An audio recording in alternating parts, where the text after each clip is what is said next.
Good afternoon students.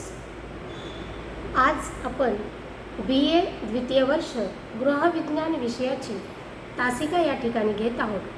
आपला semester तिसरा आहे आणि आपला पेपर नंबर आहे 6वा, ज्याचं टायटल आहे वस्त्रशास्त्र तंतू ते कापड. या अंतर्गत आपण आपलं युनिट सेकंड जे आहे म्हणजे परिसज्जा फिनिशिंग प्रोसेस या युनिटला आपण सुरुवात केलेली होती. याच्यामध्ये आपण फिनिशिंग प्रोसेस म्हणजे काय, त्याच्यानंतर ही प्रोसेस किंवा परिसज्जा करण्यामागचे कोणते उद्देश असतात, त्याच्यानंतर आपण परिसज्जेचे किती प्रकार पडतात. प्रकारामध्ये आपण 2 पद्धतीच्या प्रकारांची माहिती घेतलेली आहे. पहिला प्रकार म्हणजे ती केलेली परिसज्जा ही किती काळापर्यंत आपल्या कपड्यावरती टिकून राहते. याच्या अनुषंगाने त्याचे 4 प्रकार केलेले होते, ते आपण बघितले. आणि दुसरा प्रकार म्हणजे की ही परिसज्जा कशासाठी केली जाते, म्हणजे मूलभूत परिसज्जा आणि विशेष अशा परिसज्जा. म्हणजे या 2 पद्धतीने काही परिसज्जा ह्या कपड्यावरती केल्या जात असतात. काही तंतूवरती केल्या जातात, काही धाग्यांवरती केल्या जातात आणि काही परिसज्जा ज्या आहेत त्या तयार झालेल्या कापडांवरती केल्या जातात किंवा कापडावर केल्या जातात. तर याच्यामधल्या मूलभूत परिसज्जेच्या ज्या प्रक्रिया आहेत त्या आपण सविस्तरपणे मागच्या काही तासिकापासून बघितलेल्या आहेत. आजच्या या तासिकेमध्ये आपण विशेष परिसज्जा ह्या कोणत्या कोणत्या आहेत याबद्दल आपण आजच्या या तासिकेत माहिती घेणार आहोत. तर विशेष परिसज्जेमध्ये पहिली परिसज्जा आहे जलरोधक परिसज्जा, म्हणजे वॉटरप्रूफ फिनिशेस, म्हणजे वॉटरप्रूफ करणे, कपड्याला जलरोधक करणे किंवा वॉटरप्रूफिंग करणे ही एक विशेष अशी परिसज्जेची प्रक्रिया आहे. तर कपड्याला पूर्णपणे जलरोधक बनवण्यासाठी कपड्याची छिद्र जी आहेत ती पाण्यात न विरघळणाऱ्या पदार्थांनी बंद केली जातात. म्हणजे साधारणपणे कपडा जर आपण असा प्रकाशाच्या दिशेने धरून जर बघितला तर आपल्याला उभ्या आणि आडव्या रेषा दिसत असतात आणि ह्या उभ्या आणि आडव्या रेषांमध्ये एक चौकटी किंवा घरं तयार झालेली असतात. तर या घरांच्या ज्या पोकळी असते किंवा या छोटी छोटी छिद्र जी असतात याच्यामध्ये म्हणजे या छिद्रांमधून पाण्यात न विरघळणारा रासायनिक पदार्थ जो आहे तो याच्यामध्ये टाकला जातो. म्हणजे त्या द्रावणामध्ये हे कापड बुडवलं जातं आणि ती जी छिद्र आहेत ती त्या ठिकाणी बंद केली जातात. तेव्हा ते वस्त्र जे आहे ते जलरोधक वस्त्र जे आहे ते त्या ठिकाणी तयार होतं. आता वस्त्र जे आहे ते पाण्यामुळं ओलं न होणे किंवा वस्त्रात पाणी न शिरणे अशा गुणधर्माची वस्त्र जी आहे त्याला जलरोधक वस्त्र असं संबोधलं जातं किंवा असं त्याला म्हणून ओळखलं जातं. आता सुती, उनी, नायलॉन आणि रेयॉन. सुती, उनी, नायलॉन आणि रेयॉन हे जे काही वस्त्र आहेत किंवा हे जे काही कापड आहे हे जलरोधक परिसज्जा याच्यावरती केल्या जातात किंवा केल्या जाऊ शकतात. परंतु ह्या ज्या काही प्रक्रिया आहे ह्या स्थायी आणि अस्थायी अशा दोन्ही प्रकारच्या असतात.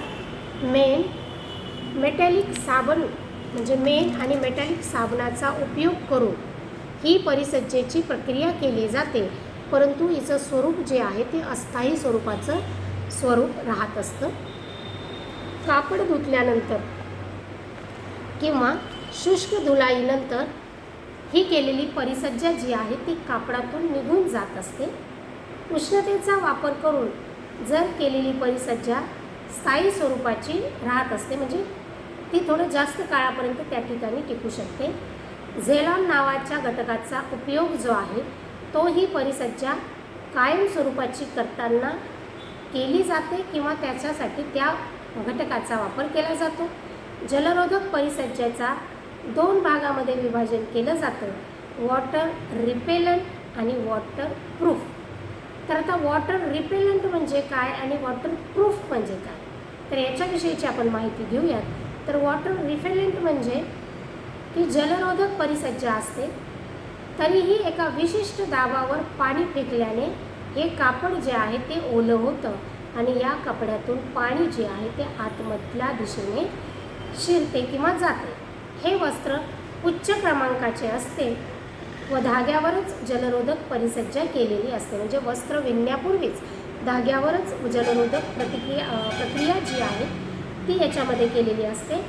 ताना आणि वाना यातील अंतर बुजवले जाते, त्यातील अंतर बुजवलं जात नाही आणि हे वस्त्र पिळण्यायोग्य असते आणि या वस्त्रातून हवा आत किंवा बाहेर जाऊ आणि येऊ शकते.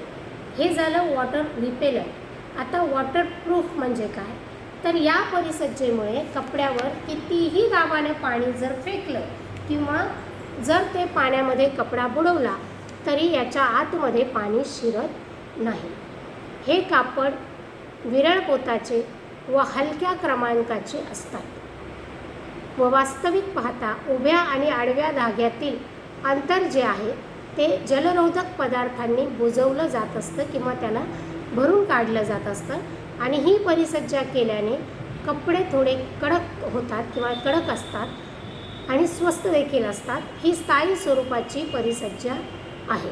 म्हणजे वॉटरप्रूफ म्हणजे ही स्थायी स्वरूपाची परिसज्जा आहे आणि याच्यामुळे कितीही दाबाने याच्यावरती जर पाणी पडलं किंवा पाणी फेकलं तरी तो कपडा ओला होत नाही. त्याच्यानंतर बघतोय आपण की अग्निरोधक परिसज्जा म्हणजे फायरप्रूफ फिनिशेस. म्हणजे की वस्त्रशास्त्राच्या विश्वकोशाप्रमाणे अग्निरोधक वस्त्रामध्ये अग्निरोधक परिसज्जेच्या प्रक्रियेमुळे वस्त्र विस्तवाच्या सानिध्यातून बाहेर काढतात, त्यातून ज्वाला निघण्यास किंवा ज्वलन क्रियेस प्रतिबंध केला जातो. म्हणजे हे कपडे ज्वालामध्ये पडले किंवा ज्वालामध्ये धरले तरी देखील त्याच्यामध्ये अग्नी जो आहे तो प्रवाहित होत नाही. त्याला अग्निरोधक परिसज्जा असं म्हटलं जातं. रासायनिक पदार्थाचा उपयोग करून कपड्याला अग्निरोधक बनवले जाते. म्हणजे कपड्याला फायरप्रूफ करण्यासाठी रासायनिक पदार्थांचा उपयोग जो आहे तो केला जातो. अग्निशमन दलामध्ये काम करणाऱ्या व्यक्तींच्या पोशाखासाठी आणि विशेष करून कारखान्यात जास्त वेळ अग्नीजवळ काम करणाऱ्या लोकांसाठी अग्निरोधक कपड्याचा वापर जो आहे किंवा अग्निरोधक कपड्याच्या ग्लव्जचा वापर जो आहे तो त्या ठिकाणी केला जात असतो. कापड अग्निरोधक बनवण्यासाठी बोरिक ॲसिड आणि बोरॅक्स पावडर याचा उपयोग त्या ठिकाणी केला जातो. बोरिक ॲसिड आणि बोरॅक्सचं एक गरम द्रावण जे आहे ते तयार करून त्याला भिजवून सुकवून त्या कपड्याला त्याच्यामध्ये भिजवून सुकवून त्याला इस्त्री केली जाते आणि ही परिसज्जा जी आहे ती अस्थायी स्वरूपाची असते. कापड धुतल्यानंतर ही परत करावी लागते. कायम स्वरूपाची परिसज्जा करण्यासाठी विनाल क्लोराईड किंवा क्लोरिनेट रबर व ऑक्साईडसारख्या रासायनिक पदार्थांच्या क्रिया कपड्यावर करतात, ज्याच्यामुळे आपल्याला स्थायी स्वरूपाचं फायरप्रूफ असं कापड जे आहे ते आपल्याला मिळू शकतं. सध्या कृत्रिम रेजिनचा वापर जो आहे तो अशी वस्त्र बनवण्यासाठी जास्त प्रमाणात केला जातो आहे. या प्रक्रियेमध्ये ओमिनियम सल्फेटचं पातळ थर कपड्याच्या दोन्ही बाजूला लावला जातो. रसायनाने कपड्याचे धागे पूर्णपणे झाकले जाईल याची काळजी या ठिकाणी घेतली जाते. कापड अग्निरोधक झाले किंवा नाही झाले हे पाहण्यासाठी दोन्ही हातांनी उजेडाकडे हे कापड धरलं जातं आणि त्याच्यातून पाहावं लागतं की त्याच्यामध्ये छिद्राचं प्रमाण तपासावं लागतं की ज्याच्यामुळे त्याची अग्निरोधकता जी किती आहे हे आपल्याला त्याच्यावरून लक्षात येते. पोत जर घट्ट वाटलं तर अग्निरोधक झालं असं समजावं. या परिसज्जेमुळे वस्त्राचा मऊपणा आणि लवचिकपणा हा खराब होत नाही. तर अशा पद्धतीने अग्निरोधक किंवा फायरप्रूफ कापड हे बनवलं जातं किंवा बनत असतं. म्हणजे फायरप्रूफ कापड बनवताना त्याच्यामध्ये स्थायी आणि अस्थायी स्वरूपाच्या अशा दोनही स्वरूपाच्या परिसज्जा प्रक्रिया ह्या केल्या जात असतात. अस्थायी स्वरूपाची परिसज्जेची प्रक्रिया ही धुलाईमधून किंवा धुण्यामधून कमी होत असते किंवा नष्ट होत जाते. परंतु स्थायी स्वरूपाची परिसज्जेची जी प्रक्रिया आहे ती म्हणजे केमिकलच्या द्रावणामध्ये ते वस्त्र बुडवल्यानंतर केल्यानंतर त्याला सुकल्यानंतर त्याला जेव्हा आपण उजेडाच्या दिशेने बघतो तेव्हा आपल्याला त्याच्यातल्या चौकटी ज्या आहेत त्या पूर्णपणे बुजलेल्या अशा दिसत असतात आणि मग अशा प्रक्रियेला अग्निरोधक परिसज्जा किंवा स्थायी स्वरूपाची अग्निरोधक परिसज्जा जी आहे ती या केमिकलच्या माध्यमातून वस्त्रावरती किंवा कपड्यावरती केली जात असते. पुढची परिसज्जेची प्रक्रिया आहे कीटकरोधक परिसज्जा. म्हणजे नैसर्गिक तंतूंच्या कपड्यांना कीटकरोधक परिसज्जा करणे हे जास्त महत्त्वाचे असते, कारण नैसर्गिक तंतूंच्या कपड्यांना कीड लवकर लागते आणि त्याच्यामुळे कपडे हे लवकर खराब होत असतात. विशेषतः जे प्रथिनयुक्त तंतू असतात जसे की उनी, रेशीम यांना जर आपण खळ देऊन हे कपड्यांना टिकाऊपणा लागण्याची शक्यता जास्त, म्हणजे टिकाऊपणा देण्यासाठी जेव्हा आपण खळ देतो तेव्हा अशा कपड्याला जास्त प्रमाणात कसर किंवा कीटक लागण्याची शक्यता जी आहे ती त्या ठिकाणी वाढत असते.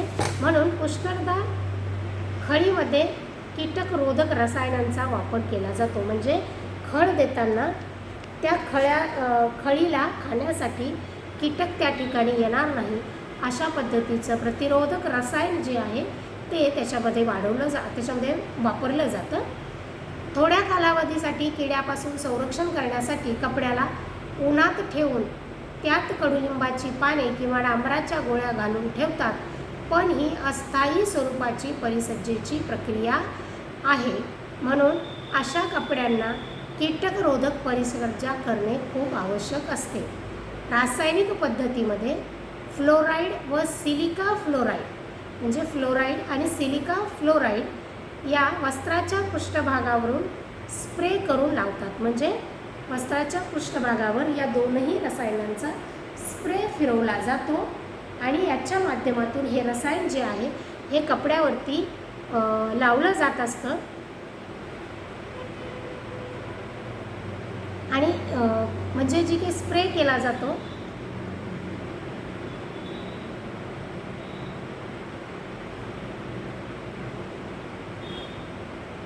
मग ह्या पद्धतीने केलेली जी परिसज्जा असते ती स्थायी स्वरूपाची असते. सूर्यप्रकाश, हवा आणि शुष्क धुलाई केल्यानंतर देखील ही त्या ठिकाणी कायम राहते. हे पाण्यात विरघळणारे असतात व कपड्याचे घर्षण झाल्यास त्याच्यावर पांढरे डाग दिसू शकतात. हे कपडे स्पर्शाला सुद्धा थोडे खरखरीत असतात. म्हणजे ह्या रसायनांचा जो थर कपड्यावरती चढवला जातो त्याच्यामुळे हे कपडे स्पर्शाला थोडे खरखरीत लागतात, परंतु याच्यातलं रसायन जे आहे ते पाण्यात न विरघळणारं असतं किंवा पाण्यात विरघळणारं असतं आणि त्याच्यामुळे किंवा कपड्यावरती घर्षण झालं किंवा घामाचा संपर्क जर त्या कपड्याशी आला तर त्या ठिकाणी त्या कपड्यावरती पांढऱ्या स्वरूपाचे डाग जे आहेत ते त्या ठिकाणी दिसायला लागतात. आणि आत्ता आपण या ठिकाणी जी शेवटची परिसज्जेची प्रक्रिया आहे ती आपण या ठिकाणी बघणार आहोत, ज्याला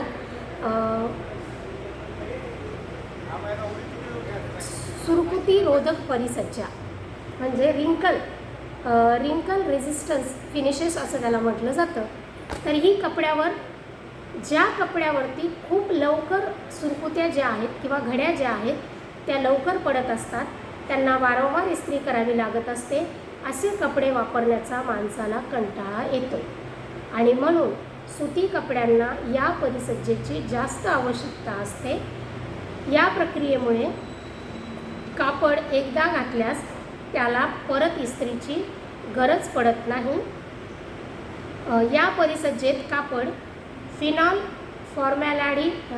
फॉर्मॅल्डिहाइड आणि युरिया आणि ॲक्रेलिक रेझिनच्या द्रावणामध्ये बुडवून त्याला आर्द्र वातावरणात सुकवलं जातं. म्हणजे काही रासायनिक घटकांच्या द्रावणामध्ये सुती कपड्याला बुडवून ठेवलं जातं आणि आर्द्र वातावरणामध्ये त्याला सुकवलं जातं आणि या प्रक्रियेतून नितळ अद्राव्य असे द्रावण जे आहे ते जमत असते आणि त्याच्यामुळे तंतूमध्ये, धाग्यांमध्ये आणि कपड्यामध्ये सुरकुत्या न पडण्याचा गुणधर्म जो आहे तो त्या ठिकाणी निर्माण होत असतो.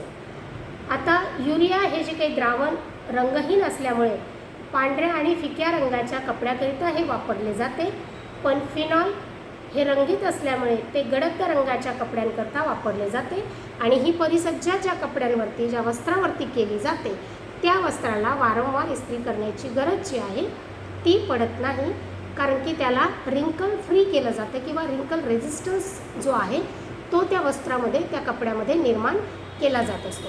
तर अशा पद्धतीने विशेष अशा परिसज्जेच्या काही प्रक्रिया केल्या जातात ज्याच्यामध्ये वॉटरप्रूफिंग, फायर प्रूफिंग, त्याच्यानंतर कीटकरोधक आणि सुरकुत्या रोधक अशा परिसज्जेच्या प्रक्रिया ज्या आहेत, ह्या विशेष परिसज्जेच्या प्रक्रिया कपड्यांवरती केल्या जात असतात. तर आपण आत्ता या ठिकाणी म्हणजे आधीच्या तासिकेमध्ये आपण मूलभूत परिसज्जेच्या प्रक्रियांचा अभ्यास केला होता आणि आजच्या या तासिकेमध्ये आपण विशेष परिसज्जेच्या प्रक्रियांचा अभ्यास केला आहे. आजचा हा मुद्दा आपला या ठिकाणी थांबतो आहे. पुढच्या तासिकेमध्ये आपण कपड्यांमध्ये सौंदर्याचा गुणधर्म वाढवण्यासाठी किंवा त्या कपड्याचे सौंदर्य आणखी जास्त वाढवण्यासाठी कुठल्या पद्धतीच्या परिसज्जेच्या प्रक्रिया ह्या कपड्यांवरती केल्या जातात या संदर्भामध्ये आपण पुढच्या तासिकेमध्ये बोलू. आजची ही तासिका आपण या ठिकाणी थांबवत आहोत. थँक्यू.